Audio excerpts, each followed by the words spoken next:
Welcome to my channel point to point knowledge J2V। इस video में हम करने जा रहे हैं क्लास 7 का चैप्टर 1 न्यूट्रिशन इन प्लांट्स को पढ़ने and this is the third part of this chapter.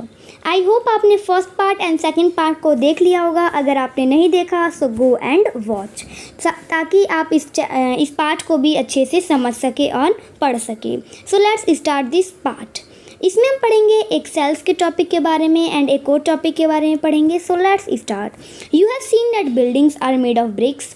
आपने देखा होगा कि जो बिल्डिंग्स है वो ईंटें से बनी होती है, बहुत सारे घर भी ईंटों से बने होते हैं। Similarly the bodies of living organisms are made of tiny units called cells. जो बॉडी होती है लिविंग ऑर्गेनिज्म की वो भी किससे बनी होती है? टिनी यूनिट से बनी होती है। जैसे बिल्डिंग ब्रिक से बनी होती है, लिविंग ऑर्गेनिज्म की बॉडी छोटे छोटे टिन्नी यूनिट से बनी होती है, that is known as cells. और उन्हीं को हम बोलते हैं cells. Cells can be seen only under the microscopes. Cells को कैसे देखा जा सकता है? बस माइक्रोस्कोप से ही देखा जा सकता है। Some organism are made of only one cell. कुछ ऑर्गेनिज्म जो है बस एक सेल से ही बने होते हैं एंड कुछ ऑर्गेनिज्म बहुत सारी सेलों से मिलके बने होते हैं। And the cell is enclosed by a thin outer boundary called the cell membrane. Most cells have a distinct centrally located spherical structure called the nucleus and the nucleus is surrounded by a jelly-like substance called cytoplasm। इसमें बहुत सी important बात बताई गई है that I am going to tell you guys। बता रखा है कि ये जो सेल्स होते हैं, जैसे कि ये सेल है, उसके जो चारों ओर ना आउटर सी बाउंड्री होती है, इसको हम बोलते हैं सेल मेम्ब्रेन। इसको हम बोलते हैं सेल मेम्ब्रेन। एंड इसके जो सेल्स के बीच में एकदम सेंट्रली लोकेटेड है स्फेरिकल स्ट्रक्चर, जैसे कि ये, तो इसको क्या बोलेंगे हम? न्यूक्लियस बोलेंगे। क्या बोलेंगे? Nucleus. And the nucleus is surrounded by a jelly like substance called cytoplasm.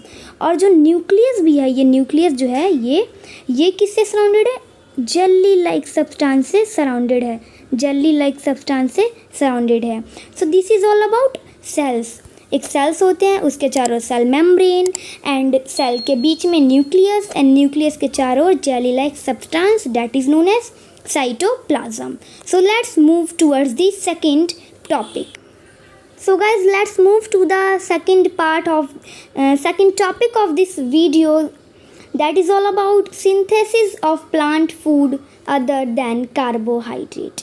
You have just learned that plant synthesizes carbohydrates through the process of photosynthesis.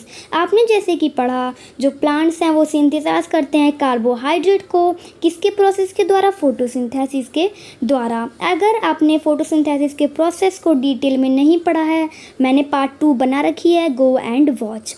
The carbohydrate are made of carbon, hydrogen and oxygen.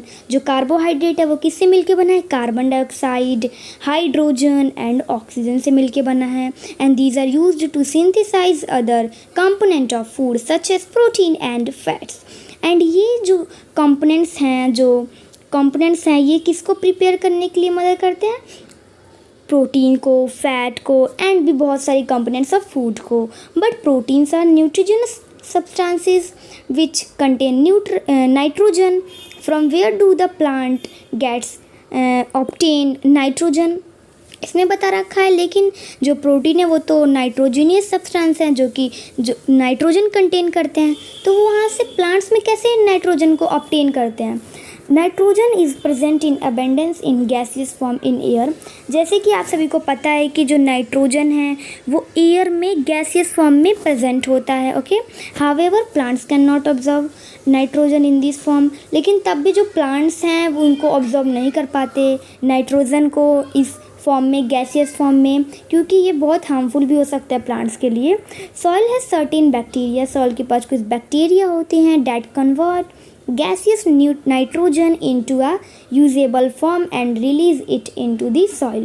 Soil में कुछ bacteria होते हैं जो gaseous nitrogen को usable form में convert करने के बाद उसे सॉइल में रिलीज़ कर देते हैं, जिसके द्वारा जो प्लांट्स हैं ऑब्जर्व कर लेते हैं नाइट्रोजन को, जो कि यूजेबल फॉर्म में अब हो जाते हैं अलॉन्ग विद वाटर।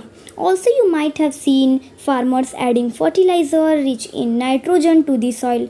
आपने बहुत बार देखा होगा कि जो फर्टिलाइज़र है वो ऐड किया जाता है, किसमें किया जाता है, ध्यान कीजिए, प्लांट्स में, इस जिससे जो है प्लांट्स अपने रिक्वायरमेंट्स को फुलफ़िल कर सके नाइट्रोजन की, क्योंकि जो फर्टिलाइज़र होता है ना वो नाइट्रोजन होता है, उसके अंदर rich is nitrogen.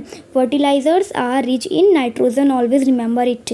And plants can then synthesise protein and vitamins, and इसके वजह से जो प्लांट्स हैं वो प्रोटीन, विटामिन्स, फैट को भी सिंथेसाइज कर सकते हैं, मतलब प्रिपेयर कर सकते हैं। आई होप आपको यहाँ से अच्छे से समझ आ गया होगा एक एक पॉइंट जो भी मैंने आपको समझाया। So that's all from my side. If you come to know this every point whatever I told you in this part of this chapter, so don't forget to subscribe my channel. That's all.